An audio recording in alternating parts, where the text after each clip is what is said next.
विद्यार्थी मित्रों, 11th BA में चैप्टर नंबर 8 धंधकीय पूंजी के प्राप्ति स्थान की हम चर्चा कर रहे हैं। और आज हमने टॉपिक लिया है उधार की पूंजी। और उधार की पूंजी में आज हम देखेंगे डिबेंचर के बारे में, जिसको ऋणपत्र कहा जाता है। तो इंग्लिश डिबेंचर है और हिंदी में ऋणपत्र कहा जाता है। तो ऋणपत्र के बारे में समझते हैं।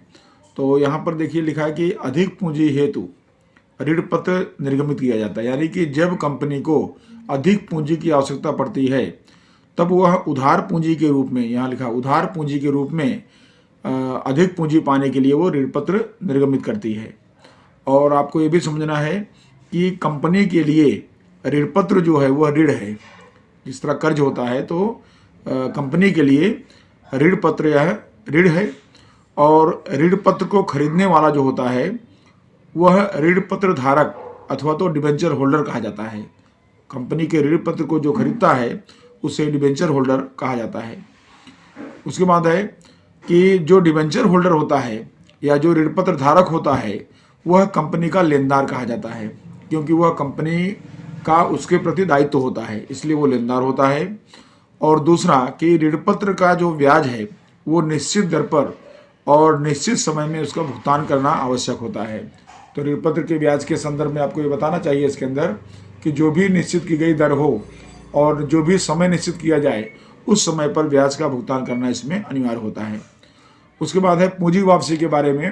तो इसके अंदर भी आपको बताना होगा कि निर्धारित समय जो भी हो उस समय के अंत में पूंजी वापस की जाती है, अथवा कोई शर्त हो या विभिन्न शर्तों के अधीन न करके उन ऋणपत्रों को अंशों में परिवर्तित कर दिया जाता है। यानी उसको हम क्या करते हैं बाद में कि ऋणपत्र को अंशों में परिवर्तन कर देते हैं। या तो उसको निर्धारित समय पर 5 साल में 10 साल में उसको या तो पैसा वापस कर दिया जाएगा डिबेंचर होल्डर को, और या तो कोई नियम है तो उस नियम के अंतर्गत अगर प्रावधान है तो उस प्रावधान के अंतर्गत उस पूंजी के बदले उसके अंशों में परिवर्तन या इक्विटी शेयर के रूप में रूपांतरित कर दिया जाता है। उसके बाद आप बताएंगे कि ऋणपत्र जो है यह दीर्घकालीन पूंजी की व्यवस्था करता है। यानी इसके द्वारा कंपनी की दीर्घकालीन पूंजी जो है एकत्र की जाती है, वो भी उधार की पूंजी अथवा तो मध्यकालीन पूंजी। तो दीर्घकालीन या मध्यकालीन पूंजी की आवश्यकता पूर्ण करने के लिए डिबेंचर को निर्गमित किया जाता है, ऋणपत्र को निर्गमित किया जाता है। और ऋणपत्र जब निर्गमित किए जाते हैं तब तो आपको बताना उसके अंदर कि ऋणपत्र को निर्गमित करते समय ऋणपत्र धारकों के हित के रक्षण के लिए, जो डिबेंचर होल्डर हैं उनके हित के रक्षण के लिए ट्रस्टियों की नियुक्ति की जाती है। और ट्रस्टियों की जब नियुक्ति की जाती है तो ये ट्रस्टी ऋणपत्र धारकों के हित का रक्षण करते हैं। किसके द्वारा? ट्रस्ट डीड के द्वारा ये ऋणपत्र धारकों का रक्षण करते हैं। तो विद्यार्थी मित्रों, ये सारे पॉइंट आप इसमें पैराग्राफ में अच्छी तरह से समझा सकते हैं ऋणपत्र के बारे में। आगे बढ़ते हैं। अब आता है ऋणपत्र के लक्षण। तो ऋणपत्र के लक्षण, जैसे हमने उसकी व्याख्या के बारे में देखा या ऋणपत्र के बारे में समझा, तो उसकी व्याख्या के आधार पर या उसके अर्थ के आधार पर आप बता सकते हैं। पहला लक्षण है कि जो डिबेंचर होल्डर होते हैं वह कंपनी के लेनदार होते हैं।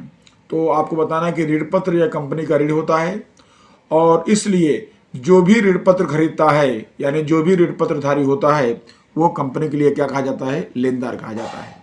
ब्याज की दर के बारे में बताएंगे कि ऋणपत्रधारियों को पहले से जो दर निश्चित की गई हो, 10%, 20%, 12%, जो भी दर निश्चित की गई हो उस दर के अनुसार उनको ब्याज चुकाया जाता है, और ब्याज भी उनको निर्धारित समय में भी चुका दिया जाता है। तो ब्याज का दर इनका पहले से ही निर्धारित होता है। जैसे कंपनी डिबेंचर निर्गमित करती है तो ब्याज का दर पहले से निर्धारित कर देती है। 12% का ऋणपत्र है तो उसको 12% वार्षिक ब्याज मिलेगा। फिर तीसरा है संपत्ति पर बोझ। इसमें आप समझाएंगे कि ऋणपत्रधारियों की पूंजी की सुरक्षा के लिए कंपनी की संपत्तियों पर तरल बोझ रखा जाता है। अर्थात कि कंपनी ऐसी संपत्तियों का उपयोग कर सकती है। अब जैसे मान लो कंपनी को जो है 2 लाख रुपए इकट्ठा करना है ऋणपत्र के द्वारा, और कंपनी के पास 5 लाख का या 3 लाख का या 2 लाख का यंत्र है, तो उस ऋणपत्र के सामने, उस कर्ज के सामने कंपनी अपने उस 2 लाख के यंत्र को गिरवी रखेगी। और अगर गिरवी रखती है तो संपत्ति पर बोझ हो जाता है। ऐसे में क्या होगा कि वह कंपनी उस यंत्र का उपयोग तो कर सकती है, लेकिन अगर वो भविष्य में ऋणपत्रधारी को पैसा चुकाना या रकम नहीं चुका पाती है, असफल हो जाती है, तो फिर वो ऋण पत्रधारी, क्योंकि उसके पास वो यंत्र गिरवी है, उस यंत्र को बेचकर अपनी कीमत अदा कर लेगा या अपनी कीमत वसूल कर लेगा। इस तरह से संपत्ति पर बोझ यानी संपत्ति का गिरवी होना। तो अगर कंपनी की संपत्ति गिरवी रखती है तो गिरवी रखी गई संपत्ति को संपत्ति पर बोझ के रूप में माना जाता है, और इस तरह का बोझ होता है, तरलता का बोझ होता है ये। फिर आता है चौथा, आवश्यकता। आवश्यकता में आप समझाएंगे कि दीर्घकालीन और मध्यकालीन पूंजी की आवश्यकता को पूरी करने के लिए कंपनियां ऋण पत्र निर्गमित करती हैं। तो आप ये भी कह सकते हैं कि कंपनी के लिए दीर्घकालीन या मध्यकालीन पूंजी की आवश्यकता को संतुष्ट करने के लिए डिबेंचर उपयोगी है, ये भी आप बता सकते हैं। फिर उसके बाद अगला पॉइंट आता है पांचवा कि अंश बाजार में पंजीयन। तो जैसे शेयर बाजार के अंदर शेयर का पंजीयन किया जाता है और वहां से शेयर का खरीद विक्रय होता है, उसी तरह से अंश बाजार में जिन ऋण पत्रों का अंश बाजार में पंजीयन हो जाता है उनका क्रय विक्रय सीधा शेयर बाजार से हो जाता है या अंश बाजार से उनका खरीदी और बिक्री हो सकती है। छठा पॉइंट आपको समझाना है कि पूंजी की वापसी। अब पूंजी की वापसी हमने देखा कि ऋण पत्र की रकम निर्धारित समय के अंत में एक साथ रकम अथवा तो करार के अनुसार निश्चित किस्तों में भी लौटाई जा सकती है। यानी इनके लिए जैसे 5 साल है तो 5 साल में 5 हिस्सा बना दो या 5 भाग में हर वर्ष थोड़ी थोड़ी रकम चुकाओ किस्तों में, अथवा पूरी की पूरी रकम 5 वर्ष में एक साथ चुका दो। तो ऐसा पूंजी वापसी की यहाँ पर एक प्रावधान या व्यवस्था होती है। फिर आता है भुगतान में अग्रपसंदगी। तो भुगतान की अग्रपसंदगी का मतलब क्या हुआ? आपने देखा कि इक्विटी शेयर धारक के पहले किसको चुकाया जाता है? प्रेफरेंस शेयर धारक को, या पसंदगी के शेयर धारक को चुकाया जाता है। तो अब पसंदगी के शेयर धारक को चुकाने के पहले किसको चुकाया जाएगा? डिबेंचर या ऋण पत्र धारक को चुकाया जाएगा। तो इस तरह से शेयर, इक्विटी शेयर और प्रेफरेंस शेयर धारकों के पहले किसका क्रम आता है? तो ऋण पत्र धारक का क्रम आता है। तो इस तरह से इनका भुगतान पहले किया जाएगा। तो यानी ऋण पत्र या कंपनी का ऋण होने से कंपनी के विसर्जन के समय अन्य लेनदारों के साथ इसका भुगतान कर दिया जाता है। आगे बढ़ते हैं टॉपिक में। तो अब आता है डिबेंचर के प्रकार या ऋण पत्र के प्रकार। ऋण पत्र के प्रकार अपने यहाँ 3 समझेंगे। पहला है सुरक्षित ऋण। अब सुरक्षित ऋण को कहते हैं सिक्योर्ड डिबेंचर। अब सुरक्षित ऋण क्या है? तो जिस ऋण पत्र की कुल रकम के सामने कंपनी की अपनी अमुक संपत्तियां गिरवी रखी गई हों, जैसे आपने संपत्ति पर बोझ देखा, उसके आधार बताना है कि इस कंपनी की अमुक संपत्तियां उस ऋण पत्र के सामने गिरवी रखी हों, तो ऐसे ऋण पत्र को क्या कहा जाएगा? सुरक्षित ऋण पत्र कहा जाएगा। यानी जिस ऋण पत्र पर कंपनी की संपत्तियां या अमुक संपत्तियां गिरवी रखी गई हों, वह ऋण पत्र सुरक्षित ऋण पत्र कहा जाता है। गिरवी रखी गई संपत्तियों का उपयोग कंपनी कर सकती है, यानी कंपनी को छूट है उपयोग करने की, अर्थात उन पर तरल बोझ खड़ा किया जाता है, यानी उसका उपयोग कंपनी कर सकती है। लेकिन अगर भविष्य में कंपनी भुगतान नहीं कर सके ऋण पत्र धारक को, तो ऋण पत्र धारक उस संपत्ति को बेचकर अपनी रकम वसूल कर सकता है। तो इस तरह से ऐसी संपत्तियों पर तरल बोझ रहता है, तो इसे कहते हैं सुरक्षित ऋण पत्र। अगला है परिवर्तनीय ऋण पत्र, कन्वर्टेबल डिबेंचर। तो इसमें आप समझाएंगे कि जिन ऋण पत्रों का निर्धारित समय पर शर्तों के अधीन रहकर उसे अंश में संपूर्ण परिवर्तन कर दिया जाए अथवा अंशतः परिवर्तन कर दिया जाए। जैसे मान लो 5 लाख का डिबेंचर है, 5 लाख का ऋण पत्र है और 5 साल में पूरा हो गया, तो अगर वो मतलब इस तरह प्रावधान किया गया है, तो उस नियम के अंतर्गत वह कंपनी चाहे तो उसमें से 5 लाख के पूरे डिबेंचर को शेयर में या अंश में परिवर्तित कर सकती है, अथवा 5 लाख में से मान लो 3 लाख को अंश में परिवर्तित कर दिया और बाकी का वापस कर दिया। तो इस तरह से संपूर्ण या अंशतः डिबेंचर की रकम का संपूर्ण रकम या अंशतः रकम को शेयर में या जो है अंश में परिवर्तित कर दिया जाता है, तो उसे कहते हैं परिवर्तनीय ऋण पत्र कहा जाता है। जिस कंपनी के नियमन पत्र में प्रावधान किया गया हो, तो ऐसे ऋण पत्र को निर्धारित समय के पश्चात निश्चित मूल्य पर ऋण पत्र के बदले उनको निश्चित किए गए अंश या शेयर दिए जाते हैं। उनको ऋण पत्र की रकम नहीं दी जाती है, उनको बदले शेयर दिया जाता है। नियमन पत्र में व्यवस्था होनी चाहिए। अब आता है अपरिवर्तनीय ऋण पत्र, जिसको इंग्लिश में कहेंगे नॉन कन्वर्टेबल डिबेंचर। तो यह ऐसे ऋण पत्र हैं कि जो सामान्य अंश में इनका परिवर्तन नहीं किया जा सकता है और इनको निर्धारित समय पर और शर्तों के अधीन रहकर ऋणपत्र की पूंजी को वापस कर दिया जाता है। यानी इनको शेयर में रूपांतरित कर नहीं सकते हो तो उसे क्या कहेंगे, अपरिवर्तनीय ऋणपत्र। तो जिसे जिन संपत्तियों पर जिन डिबेंचर पर ऋणपत्रों पर संपत्ति गिरवी हो वो सुरक्षित हो गया। जिन डिबेंचर को समय पूरा होने पर अंशतः या संपूर्ण रूप से शेयर में परिवर्तित कर दिया जाए वो परिवर्तनशील हो गया। और जिन ऋणपत्रों को समय पूरा होने पर, अवधि पूरी होने पर शेयर में रूपांतरित न किया जा सके वो अपरिवर्तनीय ऋणपत्र हो गया। तो 3 प्रकार आपको ध्यान रखना है। आगे बढ़ते हैं। अब आता है बॉन्ड। तो बॉन्ड के बारे में देखते हैं इसके अंदर। तो बॉन्ड बताएंगे कि बॉन्ड जो है यह कंपनी की दीर्घकालीन वित्तीय आवश्यकताओं के हेतु या वित्तीय आवश्यकताओं के हेतु को पूरा करने के लिए निर्गमित किया जाता है बॉन्ड। तो बॉन्ड जो है ये भी कंपनी के लिए उधार की पूंजी के रूप में होता है। तो इसको उधार स्वरूप की पूंजी भी कहा जाता है और कंपनी के लिए इसे ऋण माना जाता है। तो बॉन्ड जो है कंपनी के लिए क्या होता है, ऋण होता है। और बॉन्ड को खरीदने वाला जो बॉन्ड धारक होता है वो कंपनी का क्या होता है, लेनदार होता है, सेम ऋणपत्र के जैसा ही। तो इस तरह से वो लेनदार कहा जाता है। यहाँ भी ब्याज के भुगतान के बारे में बात करेंगे तो आपको बताना है कि बॉन्ड धारक जो है उसको जो भी निर्धारित या निश्चित दर हो और निश्चित समय हो उस पर ब्याज का भुगतान किया जाता है डिबेंचर की तरह। यहाँ भी वही चीज किया जाता है। अब यहाँ मूल कीमत के बारे में थोड़ा आपको समझाना पड़ेगा कि बॉन्ड की जो मूल कीमत है वो सामान्यतः ऋणपत्र की अपेक्षा अधिक होती है। जैसे मान लो कि बॉन्ड जो है 100 रुपये, ऋणपत्र जो है 100 रुपये का है या 200 रुपये का है या 10 रुपये का है, 1000 रुपये का है। तो अगर ऋणपत्र इस तरह से है तो फिर बॉन्ड की कीमत 20,000, 50,000, 1.5 लाख, 3 लाख ऐसे ही कीमत की होती है। तो यानी सामान्य रूप से बताना है कि बॉन्ड की मूल कीमत ऋणपत्र की मूल कीमत से अधिक होती है। फिर यहाँ बताएंगे कि बॉन्ड निर्गमित कौन करता है। तो सामान्य रूप से सरकार हुआ या म्युनिसिपल कॉरपोरेशन हुआ। तो ये जो है सरकार या म्युनिसिपल कॉरपोरेशन या कंपनी बॉन्ड को निर्गमित करती है, बॉन्ड को प्रकाशित करती है। और इसमें आपको ये भी बताना है कि बॉन्ड जिस नाम से निर्गमित किए जाएं, नाम के बारे में बताना है कि बॉन्ड जिस नाम से निर्गमित किए जाएं तो वही उसका बॉन्ड का नाम रखा जाता है या वही नाम से उसको पहचाना जाता है।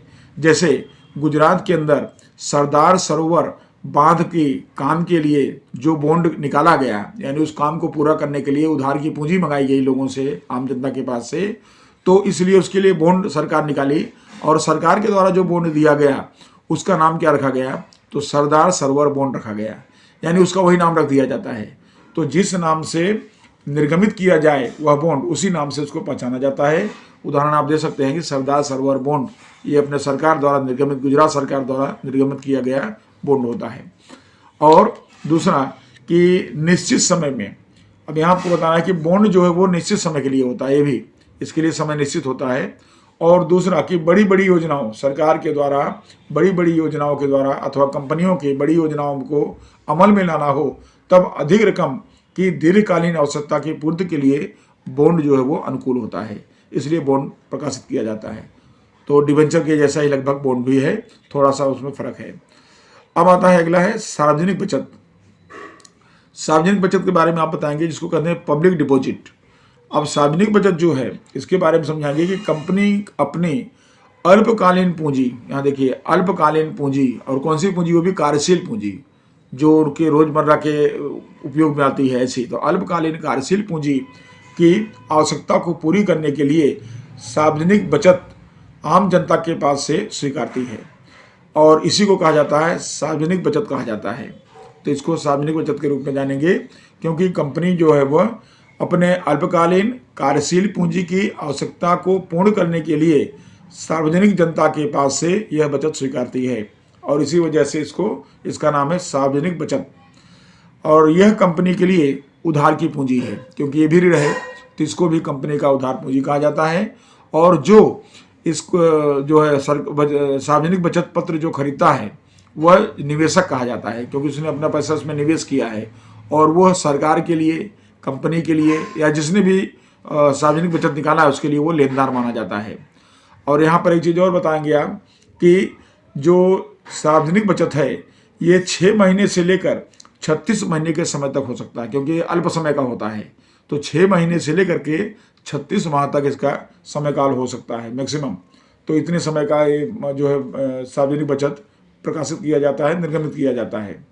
इसके अलावा कंपनी बचतकर्ताओं को निश्चित दर से ब्याज चुकाती है, जैसे कि ऊपर आपने देखा बॉन्ड में, डिबेंचर में, ऐसे यहाँ भी कंपनी जो है इनको निवेशकों को निश्चित दर पर ब्याज चुकाती है। अब यह ब्याज या तो हर महीने चुकाएगी, या तो हर तीसरे महीने चुकाएगी त्रिमासिक, या तो हर 6 महीने चुकाएगी अर्धवार्षिक, या तो वर्ष में एक बार चुका सकती है, जिसको वार्षिक कहेंगे। तो ब्याज निश्चित दर पर निश्चित समय में चुकाया जाएगा, और वो समय मासिक, त्रिमासिक, अर्धवार्षिक या वार्षिक हो सकता है। और कई बार तो क्या होता है कि कंपनी जो सार्वजनिक बचत होती है उसको ब्याज और मूलधन दोनों को जोड़कर एक साथ भी भुगतान कर सकती है सरकार, तो उसके द्वारा किया जा सकता है। अब यहाँ एक अंतिम पॉइंट आप बता सकते हैं कि कंपनी कानून 2013 की जो व्यवस्था है उसके अंतर्गत बैंकिंग और नॉन बैंकिंग फाइनेंस कंपनी, यानी कि नॉन बैंकिंग फाइनेंस कंपनी और बैंकिंग, तो ये जो संस्था है तो इनके द्वारा या इनके अलावा सार्वजनिक बचत आम जनता के पास से स्वीकार नहीं कर सकती है। तो आपको ये लास्ट पॉइंट इसमें समझा देना है। आगे बढ़ते हैं। इसके बाद आता है अपना पॉइंट, ये आता है लाभ।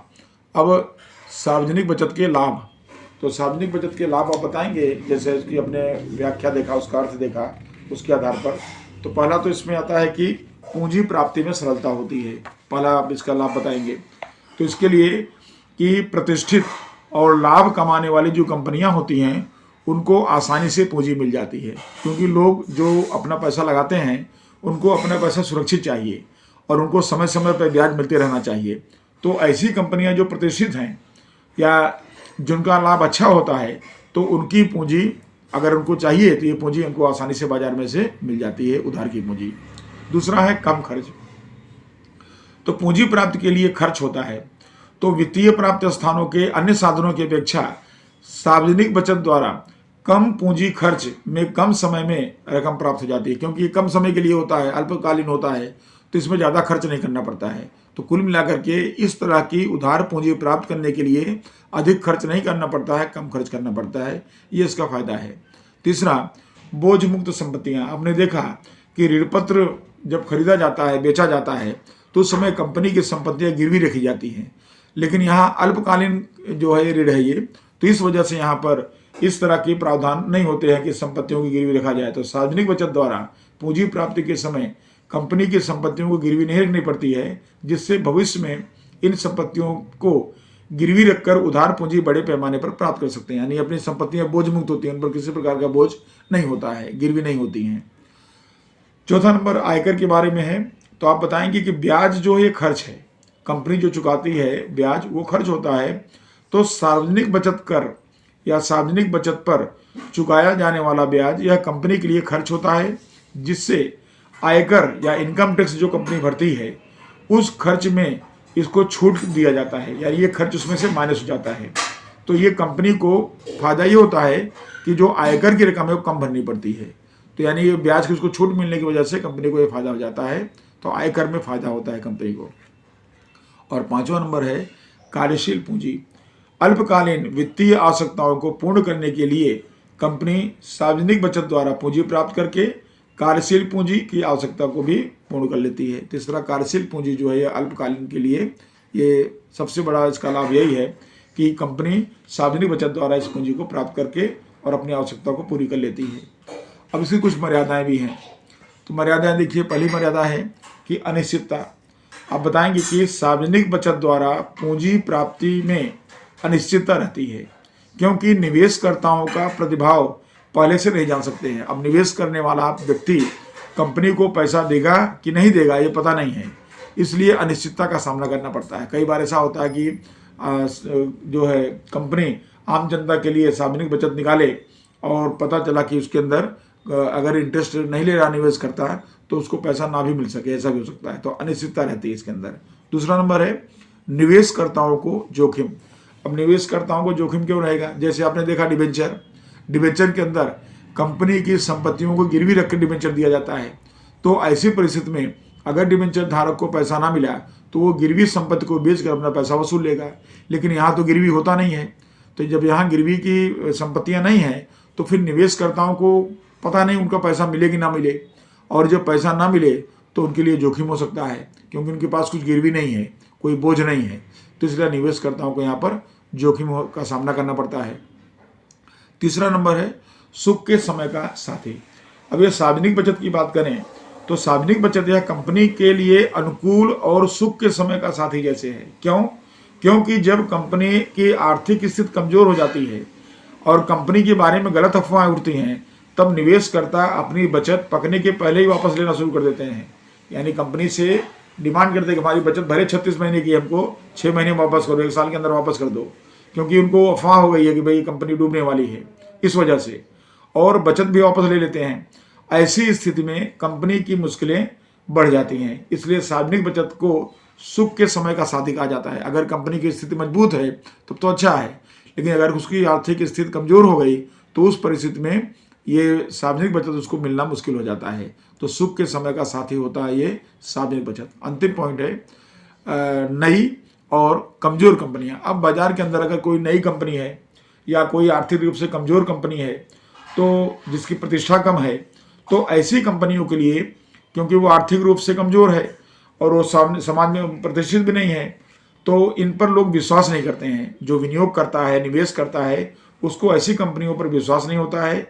इस वजह से विनियोगकर्ता ऐसी कंपनियों में बचत करके जोखिम उठाने को तैयार नहीं होते हैं, और इस वजह से कह सकते हैं कि नई कंपनी और कमजोर कंपनियां के लिए सार्वजनिक बचत से पूंजी एकत्र करना कठिन है, उनके लिए मुश्किल है। तो विद्यार्थी मित्रों, हमारा ये टॉपिक यहाँ पूरा होता है, और अगले टॉपिक में हम लेंगे वित्तीय संस्थाओं द्वारा ऋण के बारे में और बैंकिंग के बारे में चर्चा करेंगे। नमस्कार।